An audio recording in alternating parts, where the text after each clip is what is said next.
মহান বিজয় দিবসে রাজধানীর তেজগাঁও পুরনো বিমানবন্দর সংলগ্ন প্যারেড গ্রাউন্ডে সশস্ত্র বাহিনীর উদ্যোগে এক ব্যতিক্রমী আয়োজন করা হয়।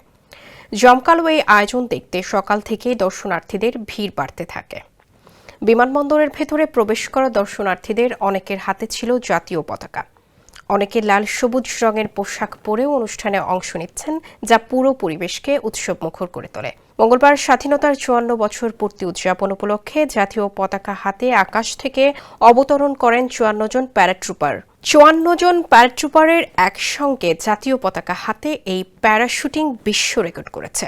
এটি বিশ্বের বুকে সর্বাধিক পতাকা হাতে প্যারাশুটিং করার রেকর্ড। স্যান্ডেলিনা সো, রূপচর্চায় আভিজাত্য। ঐতিহাসিক এই আয়োজন প্রত্যক্ষ করেন প্রধান উপদেষ্টা অধ্যাপক ড. মোহাম্মদ ইউনূস। অনুষ্ঠানে সেনাবাহিনী, নৌবাহিনী ও বিমান বাহিনীর সমন্বয়ে ফ্লাই পাস্ট মহড়া অনুষ্ঠিত হয়। মহান বিজয় দিবস উপলক্ষে আয়োজিত এই এয়ার শো